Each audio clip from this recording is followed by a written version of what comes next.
ನಿಮ್ಮಲ್ಲಿ ಅದೆಷ್ಟೋ ಮಂದಿ ಐಎಎಸ್ ಐಪಿಎಸ್ ಆಗಬೇಕು, ಒಟ್ಟಾರೆ ಯುಪಿಎಸ್ಸಿ ಕ್ಲಿಯರ್ ಮಾಡಬೇಕು ಅಂತ ಕನಸು ಕಾಣ್ತಿರ್ತೀರಿ. ಯುಪಿಎಸ್ಸಿ ಕ್ಲಿಯರ್ ಮಾಡೋದಕ್ಕೆ ಸರಿಯಾದ ಟೈಮ್ಗೆ ಸರಿಯಾದ ರೀತಿಯ ಕೋಚಿಂಗ್ ಸಿಗಬೇಕು. ಹೀಗಾಗಿ ಉತ್ತಮ ಮಾರ್ಗದರ್ಶನ ನೀಡೋಕೆ ಜನ ಮೆಚ್ಚಿದ ಐಎಎಸ್ ಜ್ಞಾನಿ ಸಂಸ್ಥೆ ರೆಡಿಯಾಗಿದೆ.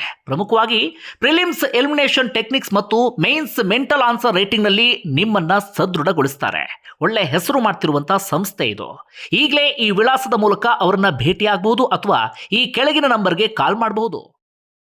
ಬಂಧುಗಳೇ ನಮಸ್ಕಾರ, ಹೇಗಿದ್ದೀರಿ ನೀವೆಲ್ಲರೂ? ನಾನು ಸುಬ್ರಹ್ಮಣ್ಯ ಎಸ್ ಹಂಡಿಗೆ. ಬಂಧುಗಳೇ, ಒಂದು ಕಡೆಯಿಂದ ಇಸ್ರೇಲ್ ಮತ್ತು ಅಮೆರಿಕ, ಮತ್ತೊಂದು ಕಡೆಯಿಂದ ಇರಾನ್, ಇವರ ನಡುವಿನ ಯುದ್ಧ ಅಥವಾ ಸಂಘರ್ಷ ಇದೀಗ ತೀವ್ರ ಸ್ವರೂಪವನ್ನು ಪಡಿತಾ ಇದೆ.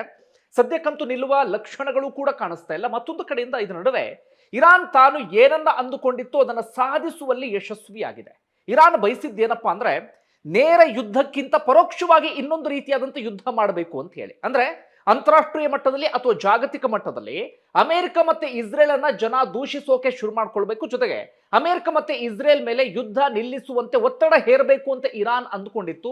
ಸದ್ಯ ಅದೇ ರೀತಿಯಲ್ಲಿ ಆಗುವಂತ ಲಕ್ಷಣಗಳು ಕಾಣಿಸ್ತಾ ಇದೆ. ಎಲ್ಲಿಯವರೆಗೆ ಅಂದ್ರೆ ನೋಡಿ, ಯುದ್ಧ ನಡೀತಾ ಇರೋದು ದೂರದ ಇರಾನ್ ಹಾಗೆ ಮಧ್ಯಪ್ರಾಚ್ಯ ರಾಷ್ಟ್ರಗಳು ಹಾಗೆ ಇಸ್ರೇಲ್ ಈ ಭಾಗದಲ್ಲಿ. ಆದ್ರೆ ಬೆಂಗಳೂರಿನ ಹೋಟೆಲ್ಗಳ ಅಡುಗೆ ಮನೆಗೂ ಕೂಡ ಅದು ತಟ್ಟಿದೆ. ಇರಾನ್ ಬಯಸಿದ್ದೂ ಕೂಡ ಅದನ್ನೇ. ಇರಾನ್ ಅಂದ್ಕೊಂಡಿದ್ದರಲ್ಲಿ ಒಂದು ಹಂತಕ್ಕೆ ಇದೀಗ ಯಶಸ್ಸನ್ನು ಕೂಡ ಸಾಧಿಸಿದೆ. ನಾನು ಏನು ಹೇಳೋದಕ್ಕೆ ಹೊರಟಿದ್ದೇನೆ ಅಂದ್ರೆ, ನಮ್ಮ ದೇಶದಲ್ಲಿ ಇದೀಗ LPG ಅಂದ್ರೆ ಅಡುಗೆಗೆ ಬಳಸುವಂತ ಅನಿಲ ಇದೆಯಲ್ಲ, ಅದರ ತುರ್ತು ಪರಿಸ್ಥಿತಿ ಅಥವಾ ಎಮರ್ಜೆನ್ಸಿ ಸೃಷ್ಟಿಯಾಗಬಿಟ್ಟಿದೆ. ಆರಂಭದಲ್ಲಿ ನಾನು ಅಂದ್ಕೊಂಡಿದ್ದೆ ಇಂಥದ್ದೊಂದು ಸುದ್ದಿ ಬಂದಂತ ಸಂದರ್ಭದಲ್ಲಿ ಅಥವಾ ಸೋಷಿಯಲ್ ಮೀಡಿಯಾದಲ್ಲಿ ಸದ್ದು ಮಾಡೋದಕ್ಕೆ ಶುರುವಾಯಿತು, ಅದಾದ ಬಳಿಕ ಮಾಧ್ಯಮದಲ್ಲೂ ಕೂಡ ಸುದ್ದಿ ಬರೋದಕ್ಕೆ ಶುರುವಾಯಿತು. ಆಗ ಅಂದ್ಕೊಂಡೆ ಇದು ಸಾಧಾರಣವಾಗಿ ಬೇರೆ ಬೇರೆ ಸಂದರ್ಭದಲ್ಲೂ ಕೂಡ ಇಂಥ ಒಂದಷ್ಟು ಸುದ್ದಿಗಳೆಲ್ಲವೂ ಕೂಡ ಸುಖಾಸುಮ್ಮನೆ ಸ್ಪ್ರೆಡ್ ಆಗ್ತಾ ಇರುತ್ತೆ, ಅದರಲ್ಲಿ ಹೆಚ್ಚಿನ ಅರ್ಥ ಇರೋದಿಲ್ಲ ಅಥವಾ ವಾಸ್ತವೂ ಕೂಡ ಇರೋದಿಲ್ಲ ಅಂತ ಹೇಳಿ. ಆದರೆ ಬರ್ತಾ ಬರ್ತಾ ಅದರ ವಾಸ್ತವತೆ ಅರಿವಾಗೋದಿಕ್ಕೆ ಶುರುವಾಯಿತು. ಕಾರಣ ಒಂದಷ್ಟು ಅಸಲಿ ಅಂಕಿಅಂಶಗಳು ಸಿಗೋದಿಕ್ಕೆ ಶುರುವಾಯಿತು. ಮತ್ತೊಂದು ಕಡೆಯಿಂದ ಕೇಂದ್ರ ಸರ್ಕಾರ ಇನ್ನೊಂದು ಹೆಜ್ಜೆ ಮುಂದೆ ಹೋಗಿ ಈ ಅಗತ್ಯ ವಸ್ತುಗಳ ಕಾಯ್ದೆ ಏನಿದೆ ಅದನ್ನು ಕೂಡ ಜಾರಿಗೆ ತಂದು ಬಿಡ್ತು. ಆಗ ಗೊತ್ತಾಯಿತು, ಹೌದು, ನಮ್ಮ ದೇಶದಲ್ಲಿ ಇದೀಗ LPG ತುರ್ತು ಪರಿಸ್ಥಿತಿ ನಿರ್ಮಾಣ ಆಗಿದೆ ಅಂತ ಹೇಳಿ. ಬಂಧುಗಳು, ಯಾಕೆ ಇಂಥದ್ದೊಂದು ಪರಿಸ್ಥಿತಿ ನಿರ್ಮಾಣ ಆಯಿತು? ಸದ್ಯದ ಪರಿಸ್ಥಿತಿ ಹೇಗಿದೆ? ಮುಂದೆ ಇದಕ್ಕೆ ಸಂಬಂಧಪಟ್ಟಾಗ ಏನೆಲ್ಲ ಬೆಳವಣಿಗೆ ಆಗಬಹುದು? ನಿಮಗೆ ಅರ್ಥ ಆಗುವ ರೀತಿಯಲ್ಲಿ ಸಂಪೂರ್ಣವಾಗಿ ಈ ಮ್ಯಾಪ್ನ ಸಹಿತವಾಗಿ ನಿಮ್ಗೆ ವಿವರಿಸ್ತಾ ಹೋಗ್ತೀನಿ. ಆಗ ನಿಮಗೆ ಕ್ಲೀನ್ ಆಗಿ ಅರ್ಥ ಆಗ್ತಾ ಹೋಗುತ್ತೆ. ಅದಕ್ಕೂ ಮುನ್ನ ಈ ಯುದ್ಧಕ್ಕೆ ಸಂಬಂಧಪಟ್ಟ ಒಂದು ಹೈಲೈಟ್ ಒಂದು 2-3 ವಿಚಾರಗಳನ್ನ ಪ್ರಸ್ತಾಪ ಮಾಡ್ತಾ ಹೋಗೋದಾದ್ರೆ, ಒಂದು, ಅಮೆರಿಕ ಒಂದು ಈಗ ಯುದ್ಧ 12ನೇ ದಿನಕ್ಕೆ ಕಾಲಿಡ್ತಲ್ಲ, ಈ 12ನೇ ದಿನಕ್ಕೆ ಅಮೆರಿಕ ಯಾಕೋ ಸುಸ್ತು ಹೊಡೆದಾಗ ಕಾಣಿಸ್ತಾ ಇದೆ. ಅಮೆರಿಕ ಇರಾನ್ಗೆ ಹೇಳ್ತಾ ಇದೆ ಮಾತುಕತೆಗೆ ಸಿದ್ಧ ಎನ್ನುವ ರೀತಿಯಲ್ಲಿ, ನಾವೊಂದಷ್ಟು ಷರತ್ತನ್ನ ವಿಧಿಸ್ತೀವಿ ನಿಮ್ಗೆ ಅಂತ ಹೇಳಿ. ಆದ್ರೆ ಇರಾನ್ ಹೇಳ್ತಾ ಇದೆ, ಯುದ್ಧ ಆರಂಭ ಮಾಡಿದ್ ನೀವು, ಅಂತ್ಯ ಮಾಡೋದು ನಮ್ಮ ಕೈಲಿರೋದು, ನಾವು ಅದಕ್ಕೆ ಸಂಬಂಧಪಟ್ಟ ತೀರ್ಮಾನವನ್ನು ತೆಗೆದುಕೊಳ್ತೀವಿ ಅಂತ ಹೇಳಿ. ಅಂದ್ರೆ ಅಮೆರಿಕ ಅಂದ್ಕೊಂಡಿದ್ದು ಯಾಕೋ ಉಲ್ಟಾ ಆದ ಹಾಗೆ ಕಾಣಿಸ್ತಾ ಇದೆ. ಅಮೆರಿಕ ಏನೋ ಅಂದ್ಕೊಂಡಿತ್ತು ಆದ್ರೆ ಹಾಗಾದ ಹಾಗೆ ಕಾಣಿಸ್ತಾ ಇಲ್ಲ. ಈ ಕಾರಣಕ್ಕಾಗಿ ನಾನು ಆ ಪದವನ್ನು ಬಳಸಿದ್ದು, ಅಮೆರಿಕ ಸುಸ್ತು ಹೊಡೆದ ಹಾಗೆ ಕಾಣಿಸ್ತಾ ಇದೆ ಅಂತ ಹೇಳಿ ಒಂದು.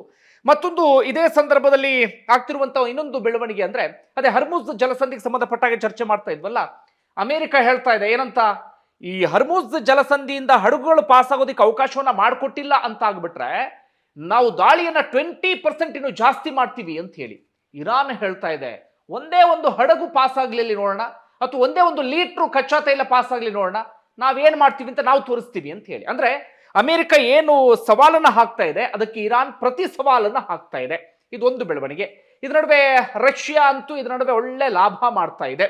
ಅಂದ್ರೆ ಈಗ ತುಂಬಾ ಮಂದಿ ಅವ್ರ ಮೇಲೆ ಕಚ್ಚಾ ತೈಲಕ್ಕೆ ಡಿಪೆಂಡ್ ಆಗುವಂತ ಪರಿಸ್ಥಿತಿ ಎದುರಾಗಿದೆ. ರಷ್ಯಾ ಹೇಳ್ತಾ ಇದೆ, ಹಿಂದಿನ ರೇಟ್ ಎಲ್ಲ ಮರ್ತು ಬಿಡಿ, ನಾವೀಗ ಬೇರೆ ರೇಟನ್ನೇ ನಿಗದಿಪಡಿಸ್ತೀವಿ ಎನ್ನುವಂತ ರೀತಿಯಲ್ಲಿ. ಮತ್ತೊಂದು ಅಪ್ಡೇಟ್ ಏನಪ್ಪಾ ಅಂದ್ರೆ, ಇದರ ನಡುವೆ ಭಾರತ ಇದೀಗ ಬಾಂಗ್ಲಾದೇಶಕ್ಕೆ 5,000 ಟನ್ ಡೀಸೆಲ್ ಅನ್ನ ಪೂರೈಕೆ ಮಾಡ್ತಾ ಇದೆ. ಇದು ಬಾಂಗ್ಲಾದೇಶ ಮತ್ತು ಭಾರತ ನಡುವೆ ಹಿಂದೆ ಆದಂತ ಒಪ್ಪಂದ, ಒಂದು ಸ್ನೇಹ ಸಂಬಂಧದ ಒಪ್ಪಂದ. ಆ ಪ್ರಕಾರವಾಗಿ ಇದೀಗ ಭಾರತ 5,000 ಟನ್ ಡೀಸೆಲ್ ಅನ್ನ ಪಕ್ಕದ ಬಾಂಗ್ಲಾದೇಶಕ್ಕೆ ಇದೀಗ ಪೂರೈಕೆಯನ್ನ ಮಾಡ್ತಾ ಇದೆ.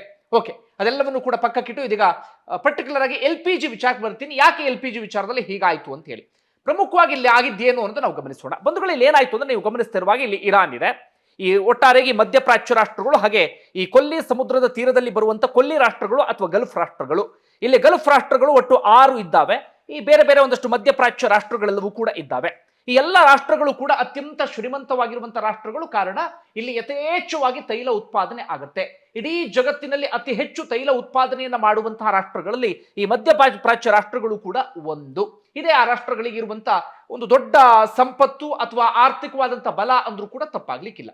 ಏನಾಯ್ತು ಅಂದ್ರೆ, ಮೊದಲ ವಿಚಾರ, ಇರಾನ್ ಮೊದಲಿಗೆ ಏನು ಮಾಡ್ತು ಅಂದ್ರೆ, ಯಾವಾಗ ಇರಾನ್ ತಿರುಗಿ ಬಿತ್ತು ಪ್ರಮುಖವಾಗಿ ಅಂದ್ರೆ, ಈ ಗಲ್ಫ್ ರಾಷ್ಟ್ರಗಳ ವಾಯುನೆಲೆ ಅಥವಾ ಮಧ್ಯಪ್ರಾಚ್ಯ ರಾಷ್ಟ್ರಗಳಲ್ಲಿರುವಂತಹ ಸೇನಾ ನೆಲೆಗಳನ್ನು ಬಳಸಿಕೊಂಡು ಅಮೆರಿಕ ಯಾವಾಗ ಇರಾನ್ ಮೇಲೆ ದಾಳಿಯನ್ನ ಮಾಡೋದಕ್ಕೆ ಆರಂಭ ಮಾಡಿಬಿಡ್ತೋ, ಇಸ್ರೇಲ್ ಕೂಡ ಇರಾನ್ ಮೇಲೆ ದಾಳಿ ಮಾಡೋದಕ್ಕೆ ಆರಂಭ ಮಾಡಿಬಿಡ್ತೋ, ಇರಾನ್ ಮೊದಲಿಗೆ ಮಾಡಿದ್ದೇನಪ್ಪ ಅಂದ್ರೆ ಒಂದು ಪರೋಕ್ಷವಾದಂತ ಯುದ್ಧವನ್ನ. ಅದೇನು, ಈ ಗಲ್ಫ್ ರಾಷ್ಟ್ರಗಳಲ್ಲಿ ಇರುವಂತಹ ತೈಲ ಸಂಸ್ಕರಣಾ ಘಟಕಗಳನ್ನ ಉಡಾಯಿಸೋದಿಕ್ಕೆ ಆರಂಭ ಮಾಡಿಬಿಡ್ತು.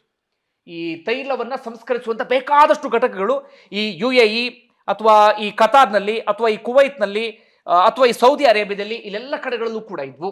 ತೈಲವನ್ನ ಯಥೇಚ್ಛವಾಗಿ ಅವರು ಸಂಸ್ಕರಣೆ ಮಾಡ್ತಾ ಇದ್ರು. ಅದೇ ತೈಲವನ್ನ ಬೇರೆ ಬೇರೆ ರಾಷ್ಟ್ರಗಳಿಗೆ ಮಾರಾಟವನ್ನ ಮಾಡ್ತಾ ಇದ್ರು.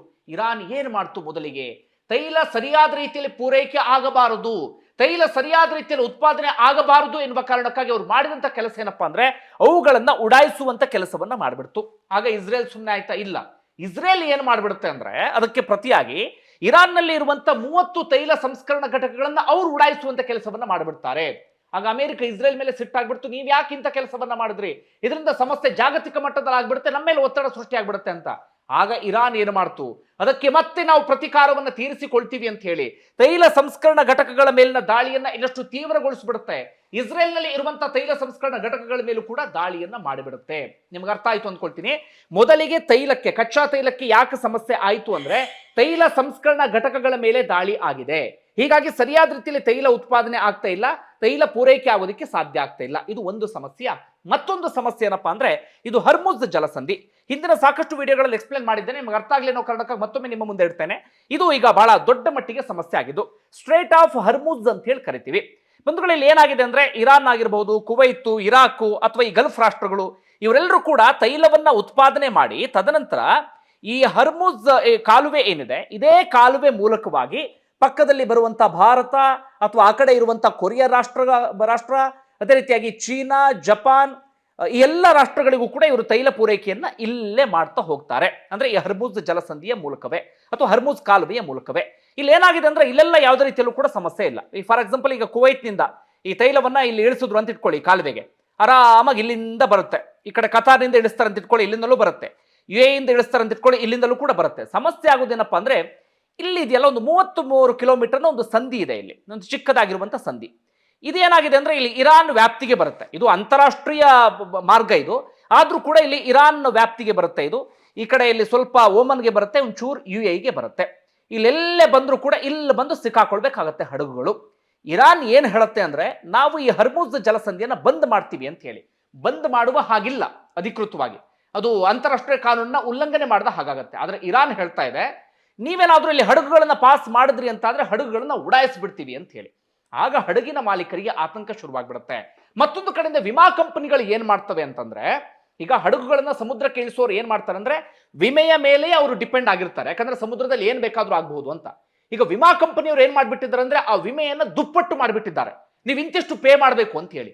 ಆದ್ರೆ ಹಡಗಿನ ಮಾಲೀಕರಿಗೆ ಅದನ್ನ ಪೇ ಮಾಡೋದಕ್ಕೆ ಸಾಧ್ಯ ಆಗದಂತ ಪರಿಸ್ಥಿತಿ. ಹೀಗಾಗಿ ಏನಾಗ್ಬಿಡ್ತು ಅಂದ್ರೆ ಒಂದು ಕಡೆಯಿಂದ ಇರಾನ್ನ ಆತಂಕ, ಇರಾನ್ ಈಗಾಗಲೇ ಒಂದಷ್ಟು ತೈಲ ಸಾಗಿಸ್ತಾ ಇದ್ದಂತ ಹಡಗುಗಳನ್ನು ಉಡಾಯಿಸ್ಬಿಟ್ಟಿದೆ. ಮತ್ತೊಂದು ಕಡೆಯಿಂದ ವಿಮಾ ಕಂಪನಿಯವರ ಸಮಸ್ಯೆ. ಹೀಗಾಗಿ ಹಡಗುಗಳೆಲ್ಲವೂ ಕೂಡ ಇಲ್ಲೇ ಸ್ಟಾಪ್ ಆಗಿ ಬಿಟ್ಟಿದ್ದಾವೆ. ಭಾರತದ ಫ್ಲಾಗ್ ಇರುವಂತ 37 ಹಡಗುಗಳು, ಒಟ್ಟಾರೆಯಾಗಿ ಒಂದು 700 ಹಡಗುಗಳು ಇಲ್ಲಿ ನಿಂತು ಬಿಟ್ಟಿದ್ದಾವೆ. ಭಾರತದ 37 ಹಡಗುಗಳಲ್ಲಿ 10,000 ಕೋಟಿಯಷ್ಟು ತೈಲ ಇದೆ.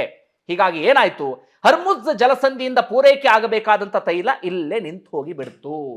ಭಾರತಕ್ಕಾದಂತ ಸಮಸ್ಯೆ ಏನು ಅಂತಂದ್ರೆ ಭಾರತ ಇಲ್ಲಿಂದ ಹೆಚ್ಚು ಕಡಿಮೆ 50% ತೈಲವನ್ನ ಆಮದು ಮಾಡಿಕೊಳ್ತಾ ಇತ್ತು. ಭಾರತದ ತೈಲ ಆಮದಿನ ಲೆಕ್ಕಾಚಾರದ ವಿಚಾರಕ್ಕೆ ಬರೋದಾದ್ರೆ ನಮ್ಮಲ್ಲಿ ಹೆಚ್ಚು ಕಡಿಮೆ ಒಂದು 70% ಅಷ್ಟು ನಾವು ಆಮದನ್ನ ಮಾಡ್ಕೊಳ್ತೀವಿ. ಉಳಿದಿದ್ದು ನಮ್ಮ ದೇಶದಲ್ಲೇ ಉತ್ಪಾದನೆ ಎಲ್ಲವೂ ಕೂಡ ಆಗುತ್ತೆ. ಬಹುತೇಕ ನಾವು ಡಿಪೆಂಡ್ ಆಗಿರೋದು ಈ ಆಮದಿನ ಮೇಲೆ. ಹೆಚ್ಚು ಕಡಿಮೆ 40 ದೇಶಗಳಿಂದ ನಾವು ಆಮದು ಮಾಡ್ಕೊಳ್ತೀವಿ. ವೆನಿಜುವೆಲಾ, ಅಮೆರಿಕ, ರಷ್ಯಾ, ಹಾಗೆ ಈ ಗಲ್ಫ್ ಕಂಟ್ರೀಸು, ಮಧ್ಯಪ್ರಾಚ್ಯ ರಾಷ್ಟ್ರಗಳು ಇವೆಲ್ಲವುಗಳ ಮೇಲಿಂದಲೂ ಕೂಡ ಈ ಹರ್ಮುಜ್ ಕಾಲುವೆಯಿಂದ ಭಾರತಕ್ಕೆ ಹೆಚ್ಚು ಕಡಿಮೆ ಒಂದು 50% ಅಷ್ಟು ಕಚ್ಚಾ ತೈಲ ಬರುತ್ತೆ. ಮುಂಚೆ ಇರಾನ್ನಿಂದಲೂ ತಗೊಳ್ತಾ ಇದ್ವಿ, ಆದ್ರೆ ಇರಾನ್ನಿಂದ ಈಗ ಜಾಸ್ತಿ ತಗೊಳ್ತಾ ಇಲ್ಲ. ಇರಾನ್ ಮೇಲೆ ನಿರ್ಬಂಧ ಹೇರಿದ ಕಾರಣಕ್ಕಾಗಿ ನಮ್ಮ ಅವ್ರ ನಡುವೆ ತೈಲದ ವಿಚಾರದಲ್ಲಿ ವ್ಯಾಪಾರವೇ ಇಲ್ಲ ಬಿಡಿ. ಆದ್ರೆ ಇರಾಕಿಂದ, ಕುವೈತಿಂದ, ಕತಾರಿಂದ, UAE ಇಂದ, ಸೌದಿ ಅರೇಬಿಯಿಂದ ಇಲ್ಲೆಲ್ಲ ಕಡೆಯಿಂದಲೂ ಕೂಡ ಭಾರತ ಕಚ್ಚಾ ತೈಲವನ್ನ ತೆಗೆದುಕೊಳ್ತಾ ಇತ್ತು. ಎಷ್ಟು? 50%. ಅದರಲ್ಲಿ 80% LPGಯನ್ನ ನಾವು ಈ ಹರ್ಮುಜ್ ಜಲಸಂಧಿಯ ಮೂಲಕವೇ ಆಮದು ಮಾಡಿಕೊಳ್ತಾ ಇದ್ದೀವಿ. ಎಷ್ಟು? 80%. LPG ಹಾಗಾದ್ರೆ ಹೇಗೆ ಉತ್ಪಾದನೆ ಆಗುತ್ತೆ? ಭೂಮಿಯೊಳಗಡೆ ನೇರವಾಗಿ LPG ಸಿಕ್ಬಿಡೋದಿಲ್ಲ. LPG ಉತ್ಪಾದನೆ ಹೇಗೆ ಅಂತ ನಾವು ನೋಡ್ತಾ ಹೋಗೋದಾದ್ರೆ, ಈಗ ಪೆಟ್ರೋಲಿಯಂ ಪ್ರಾಡಕ್ಟ್ಗಳನ್ನ ಭೂಮಿಯಿಂದ ತೆಗಿತಾರಲ್ಲ, ಅಥವಾ ಕಚ್ಚಾ ತೈಲ ಅಂತ ಏನ್ ತೆಗಿತೀವಿ, ಅದರಲ್ಲಿ ಪೆಟ್ರೋಲಿಯಮ್ಮು, ಡೀಸೆಲ್ ಪ್ರಾಡಕ್ಟು ಅಥವಾ ಇನ್ನು ಬೇರೆ ಬೇರೆ ಎಲ್ಲ ಪ್ರಾಡಕ್ಟ್ಗಳು ಸಿಗ್ತಾ ಹೋಗ್ತಾವಲ್ಲ, ಅದೇ ರೀತಿಯಾಗಿ LPG ಕೂಡ ಸಿಗುತ್ತೆ. ಇದು LPG ಭೂಮಿ ಬಗ್ದ ತಕ್ಷಣ LPG ಸಿಕ್ಕಿಬಿಡೋದಿಲ್ಲ. ಇವೆಲ್ಲವನ್ನು ಕೂಡ ಬೇರೆ ಬೇರೆ ಬೇರೆ ಬೇರೆ ಮಾಡಿದಾಗ LPG ಕೂಡ ಸಿಗುತ್ತೆ. ಆ LPG 80% ನಾವು ಇಲ್ಲಿಂದಲೇ ಪೂರೈಕೆಯನ್ನು ಮಾಡಿಕೊಳ್ತೇವೆ. ಭಾರತದಲ್ಲಿ 33 ಕೋಟಿ ಅಡುಗೆ ಅನಿಲ ಬಳಕೆದಾರರು ಇದ್ದಾರೆ. 87% ಗೃಹ ಬಳಕೆ, 13% ಅಷ್ಟು ವಾಣಿಜ್ಯ ಬಳಕೆ, ಕಮರ್ಷಿಯಲ್ ಅಂತ ಕರಿತೀವಲ್ಲ, ಅದು PG ಆಗಿರ್ಬೋದು, ಹೋಟೆಲ್ಗಳಾಗಿರ್ಬೋದು, ಅಥವಾ ರಸ್ತೆ ಬದಿಯ ಹೋಟೆಲ್ಗಳಾಗಿರ್ಬೋದು, ಅಥವಾ ಇನ್ನು ಬೇರೆ ಬೇರೆ ಬೇರೆ ಬೇರೆ ಬೇರೆ ಕಡೆಗಳಲ್ಲಿ ಬಳಸ್ತಾರೆ. ಅದನ್ನ 13% ಕಮರ್ಷಿಯಲ್ ಅಂತ ಹೇಳ್ತೀವಿ. ಇನ್ನು 87% ಡೊಮೆಸ್ಟಿಕ್ ಅಥವಾ ಗೃಹ ಬಳಕೆ. ಈಗ ಸಮಸ್ಯೆ ಆಗ್ತಿರೋದು ಕಮರ್ಷಿಯಲ್ಗೆ. ಓಕೆ, ನಿಮಗೆ ಇಲ್ಲಿ ಯಾವ ಕಾರಣಕ್ಕಾಗಿ ಸಮಸ್ಯೆ ಆಗ್ತಿದೆ ಅಂತ ಅರ್ಥ ಆಯ್ತು ಅಂತ ಅನ್ಕೊಳ್ತೀನಿ. ಈಗ ಭಾರತದಲ್ಲಿ ಆಗ್ತಿರುವಂತ ಸಮಸ್ಯೆ ವಿಚಾರಕ್ಕೆ ಬರೋಣ. ನಾನು ಸಿಂಪಲ್ ಆಗಿ ಬೆಂಗಳೂರಿನ ಉದಾಹರಣೆಯನ್ನು ಕೊಡ್ತಾ ಹೋಗ್ತೀನಿ. ಬೆಂಗಳೂರಿನಲ್ಲಿ ಏನಾಗ್ತಿದೆ ಅಂದ್ರೆ, ಈಗ ಸದ್ಯಕ್ಕೆ ಗೃಹ ಬಳಕೆಯ ಅನಿಲಕ್ಕೆ ಯಾವುದೇ ರೀತಿಯಲ್ಲೂ ಕೂಡ ಸಮಸ್ಯೆ ಆಗ್ತಾ ಇಲ್ಲ. ಗೃಹ ಬಳಕೆಗೂ ಕೂಡ ಈಗ ಸರ್ಕಾರ ಒಂದು ಷರತ್ತನ್ನು ವಿಧಿಸಿದೆ. ಮುಂಚೆ ಏನ್ ಮಾಡ್ತಾ ಇದ್ವಿ ಅಂದ್ರೆ, ಒಂದು ಗ್ಯಾಸ್ ಅನ್ನ ಬುಕ್ ಮಾಡಿ 21 ದಿನದ ಬಳಿಕ ಇನ್ನೊಂದು ಗ್ಯಾಸ್ ಅನ್ನ ಬುಕ್ ಮಾಡೋಕೆ ಅವಕಾಶ ಇತ್ತ. ಈಗ ಏನ್ ಮಾಡಿದ್ದಾರೆ ಅಂದ್ರೆ, 25 ದಿನಗಳ ಬಳಿಕ ನಾವು ಇನ್ನೊಂದು ಗ್ಯಾಸ್ ಅನ್ನ ಬುಕ್ ಮಾಡಿಕೊಳ್ಬೇಕಾಗತ್ತೆ. ಇದು ಗೃಹ ಬಳಕೆಗೆ ಸಂಬಂಧಪಟ್ಟ ಹಾಗೆ. ಆದ್ರೆ ಗೃಹ ಬಳಕೆಗೆ ಸಂಬಂಧಪಟ್ಟ ಹಾಗೆ ಹೆಚ್ಚೇನು ಸಮಸ್ಯೆ ಆಗೋ ರೀತಿಯಲ್ಲಿ ಕಾಣಿಸ್ತಾ ಇಲ್ಲ. ನನ್ನ ಪ್ರಕಾರ ಇದೇನು ಹೀಗೆ ತುಂಬಾ ದೀರ್ಘಾವಧಿಗೆ ಹೋಗ್ಬಿಟ್ರೆ ಗೃಹ ಬಳಕೆಗೆ ಏನಾದ್ರೂ ಸಮಸ್ಯೆ ಆಗಬಹುದು. ಸದ್ಯಕ್ಕಂತೂ ಸಮಸ್ಯೆ ಆಗೋ ರೀತಿಯಲ್ಲಿ ಕಾಣಿಸ್ತಾ ಇಲ್ಲ. ಅದ್ರಲ್ಲಿ ಸಮಸ್ಯೆ ಆಗ್ತಿರೋದು ಕಮರ್ಷಿಯಲ್ಗೆ ಸಂಬಂಧಪಟ್ಟ ಹಾಗೆ. ಯಾವ ರೀತಿ ಅಂತ ಹೇಳ್ತಾ ಹೋಗ್ತೀನಿ ಕೇಳಿ. ಈಗ ಬೆಂಗಳೂರಿನ ಉದಾಹರಣೆ ಕೊಡೋದಾದ್ರೆ, ಬೆಂಗಳೂರಿನಲ್ಲಿ ಪ್ರತಿದಿನ ಹೆಚ್ಚು ಕಡಿಮೆ ಒಂದು 22,000 ಪ್ರತಿದಿನ 22,000 ಗ್ಯಾಸ್ ಸಿಲಿಂಡರ್ ಬೇಕು ಕಮರ್ಷಿಯಲ್ ಆಕ್ಟಿವಿಟೀಸ್ಗೆ, ಹೋಟೆಲ್ಗಳಿಗೆ, PGಗೆ, ಬೇರೆ ಬೇರೆ ಕಡೆಗೆ 22,000 ಬೇಕು. ಈಗ ಪೂರೈಕೆ ಆಗ್ತಿರೋದು ಎಷ್ಟು? ನಿನ್ನೆ 11,000 ಅಷ್ಟೇ. 22,000 ಎಲ್ಲಿ, 11,000 ಎಲ್ಲಿ? ಅದು ಇವತ್ತಿಗೆ ಬರುವಾಗ ನನ್ನ ಪ್ರಕಾರ 8,000 ಬರುತ್ತೆ. ನಾಳೆ ಅದು ಇನ್ ಯಾವ ಹಂತಕ್ಕೆ ಬಂದು ಬಿಡುತ್ತೋ ಗೊತ್ತಿಲ್ಲ. ಯಾಕೆ ಕೇಳಿದ್ರೆ ಸರಿಯಾದ ರೀತಿಯಲ್ಲಿ ಪೂರೈಕೆ ಆಗ್ತಾ ಇಲ್ಲ. ಕೇಂದ್ರ ಸರ್ಕಾರ ಹೇಳುತ್ತೆ 25 ದಿನಗಳಿಗೆ ಸಮಸ್ಯೆ ಇಲ್ಲ ಅಂತ ಹೇಳಿ, ಆದ್ರೆ ವಾಸ್ತವ ವಿಚಾರ ಹಾಗಿಲ್ಲ. ಕಚ್ಚಾ ತೈಲ ಆದ್ರೂ ನಮ್ಮಲ್ಲಿ 1 ತಿಂಗಳಿಗೆ ಬೇಕಾದಷ್ಟು ಪೂರೈಕೆ ಇದೆ, ಪೆಟ್ರೋಲ್ ಅಥವಾ ಡೀಸೆಲ್ ವಿಚಾರದಲ್ಲಿ. ಜೊತೆಗೆ ರಷ್ಯಾ ಕೂಡ ಇನ್ನೇನು ಸ್ವಲ್ಪ ದಿನಕ್ಕೆ ಸಪ್ಲೈ ಅಂದ್ರೆ ರಷ್ಯಾದ್ದು ಆಲ್ಮೋಸ್ಟ್ ಭಾರತ ಸಮೀಪಕ್ಕೆ ಬಂದಿದೆ, ಸಿಗಬಹುದು. ಆದ್ರೆ LPG 80% ಇವ್ರ ಮೇಲೆ ಡಿಪೆಂಡ್ ಆದಂತ ಕಾರಣಕ್ಕಾಗಿ, ಅಂದ್ರೆ ಹರ್ಮುಜ್ ಜಲಸಂಧಿ ಮೇಲೆ ಡಿಪೆಂಡ್ ಆದಂತ ಕಾರಣಕ್ಕಾಗಿ ಈಗ ಸಮಸ್ಯೆ ಶುರುವಾಗ್ಬಿಟ್ಟಿದೆ. 22,000 ಗ್ಯಾಸ್ ಸಿಲಿಂಡರ್ ಬೇಕಿತ್ತು, ಕೇವಲ 11,000 ಮಾತ್ರ ಇದೀಗ ನಿನ್ನೆ ಪೂರೈಕೆ ಆಗಿದೆ. ಅದು ಇವತ್ತಿಗಿನ್ನೂ ಕಡಿಮೆ ಆಗಬಹುದು. ಎಲ್ಲ ಸಮಸ್ಯೆ ಆಗ್ತಿದೆ, ಅರ್ಥ ಆಗ್ತಿಲ್ಲ. ಈಗ ಬರ್ತಿರೋ ಮಾಹಿತಿ ಪ್ರಕಾರ ಸರಿಯಾದ ರೀತಿಯಲ್ಲಿ ಪೂರೈಕೆ ಆಗ್ತಿಲ್ಲ ಅನ್ನೋದು ಒಂದು, ಅಂದ್ರೆ ಕೇಂದ್ರದಿಂದಲೇ ಪೂರೈಕೆ ಆಗ್ತಾ ಇಲ್ಲ ಅನ್ನೋದು ಒಂದು. ಮತ್ತೊಂದು, ಯಾರಾದ್ರೂ ಕೃತಕ ಅಭಾವವನ್ನು ಸೃಷ್ಟಿ ಮಾಡಿಬಿಟ್ಟಿದ್ದಾರಾ? ನಮ್ಮಲ್ಲಿ ಸಾಕಷ್ಟು ಸಂದರ್ಭದಲ್ಲಿ ಹಂಗೆ ಆಗ್ಬಿಡುತ್ತೆ. ಅಂದ್ರೆ ಎಲ್ಲವನ್ನು ಕೂಡ ಶೇಖರಿಸಿ ಇಟ್ಕೊಳ್ಳೋದು, ಇನ್ನು ಹೆಚ್ಚು ಲಾಭ ಮಾಡೋಣ ಅನ್ನುವಂಥ ಉದ್ದೇಶದಿಂದ. ಅಂಥದ್ದೇನಾದ್ರೂ ಆಗ್ತಾ ಇದೆಯಾ? ಅರ್ಥ ಆಗ್ತಾ ಇಲ್ಲ. ಆದ್ರೆ ಸರಿಯಾದ ರೀತಿಯಲ್ಲಿ ಹೋಟೆಲ್ಗಳಿಗೆ ಇದಾಗ್ತಿಲ್ಲ.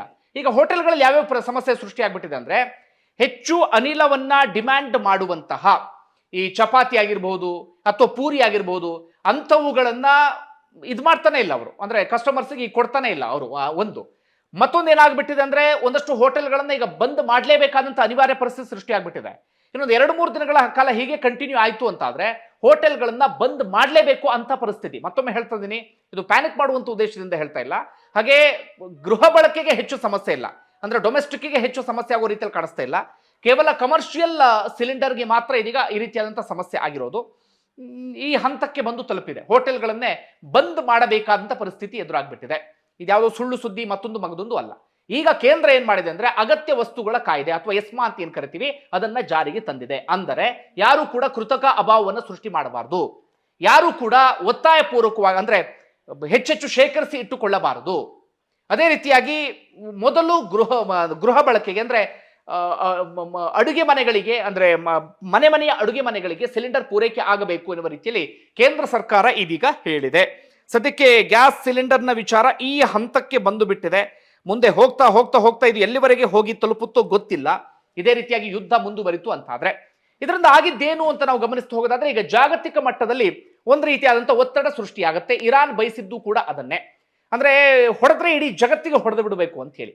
ಈ ಕಾರಣಕ್ಕಾಗಿ ಇರಾನ್ ಟಾರ್ಗೆಟ್ ಮಾಡಿದ್ದೇನು, ಮೊದಲಿಗೆ ಹರ್ಮುಜ್ ಜಲಸಂಧಿಯನ್ನ, ಅದಾದ ಬಳಿಕ ಉಳಿದ ದೇಶಗಳ ತೈಲ ಸಂಸ್ಕರಣಾ ಘಟಕಗಳ ಮೇಲೂ ಕೂಡ ದಾಳಿಯನ್ನ ಮಾಡಿಬಿಡ್ತು ನಿರಂತರವಾಗಿ. ಹೀಗಾಗಿ ಜಾಗತಿಕ ಮಟ್ಟದಲ್ಲಿ ಈಗಾಗಲೇ ಒತ್ತಡ ಶುರುವಾಗಿದೆ. ಪುಟಿನ್ ಅಮೆರಿಕ ಅಧ್ಯಕ್ಷರಿಗೆ ಫೋನ್ ಮಾಡಿ ಹೇಳಿದ್ದಾರೆ, ಯುದ್ಧವನ್ನು ನಿಲ್ಲಿಸಿ ಎನ್ನುವ ರೀತಿಯಲ್ಲಿ. ಚೀನಾ ಕೂಡ ಅದೇ ರೀತಿಯಲ್ಲಿ ಹೇಳ್ತಾ ಇದೆ. ಈಗ ಬೇರೆ ಬೇರೆ ದೇಶಗಳು ಕೂಡ ಅದೇ ರೀತಿಯಾಗಿ ಒತ್ತಡವನ್ನು ಹೇರುವ ಹಂತಕ್ಕೆ ಬಂದ್ಬಿಟ್ಟಿದ್ದಾವೆ. ಇನ್ನು 1 ವಾರಗಳ ಕಾಲ ಯುದ್ಧ ಮುಂದುವರಿತು ಅಂತಾದ್ರೆ ಅಮೆರಿಕ ಮತ್ತೆ ಇಸ್ರೇಲ್ ಮೇಲೆ ಒತ್ತಡ ಇನ್ನಷ್ಟು ಜಾಸ್ತಿ ಆಗತ್ತೆ. ಜಾಗತಿಕ ಮಟ್ಟದಲ್ಲಿ ಇನ್ನಷ್ಟು ಅವ್ರ ಮೇಲೆ ಪ್ರೆಷರ್ ಕ್ರಿಯೇಟ್ ಆಗಿಬಿಡುತ್ತೆ. ಆಗ ಅಮೆರಿಕ ಮತ್ತೆ ಇಸ್ರೇಲ್ ಅನಿವಾರ್ಯವಾಗಿ ಯುದ್ಧವನ್ನ ನಿಲ್ಲಿಸಲೇಬೇಕಾದಂತ ಪರಿಸ್ಥಿತಿ ನಿರ್ಮಾಣ ಆಗುತ್ತೆ. ಇರಾನ್ ಅಂದುಕೊಂಡಿದ್ದು ಕೂಡ ಇದನ್ನೇ. ಇರಾನ್ ಅಂದುಕೊಂಡಿದ್ದನ್ನ ಇದೀಗ ಒಂದು ಹಂತಕ್ಕೆ ಸಾಧಿಸುವಲ್ಲಿ ಯಶಸ್ವಿಯಾಗಿದೆ ಅಂದ್ರೂ ಕೂಡ ತಪ್ಪಾಗ್ಲಿಕ್ಕಿಲ್ಲ. ನೋಡೋಣ ಎಲ್ಲಿವರೆಗೂ ಹೋಗಿ ತಲುಪುತ್ತೆ ಅಂತ ಹೇಳಿ. ಡೊನಾಲ್ಡ್ ಟ್ರಂಪ್ ಅಂದ್ಕೊಂಡಿದ್ದೆಲ್ಲವೂ ಕೂಡ ಇದೀಗ ಉಲ್ಟಾ ಪಲ್ಟಾ ಆಗ್ತಿರುವ ರೀತಿಯಲ್ಲಿ ಕಾಣಿಸ್ತಾ ಇದೆ. ಒಂದು ಕಡೆ ನಿಮ್ಗೆ ಏನಿಸ್ತದೆ ಕಮೆಂಟ್ ಬಾಕ್ಸ್ ಅಲ್ಲಿ ಮೆನ್ಷನ್ ಮಾಡಿ. ಧನ್ಯವಾದ ವಿಡಿಯೋ ನೋಡಿದ್ದಕ್ಕಾಗಿ.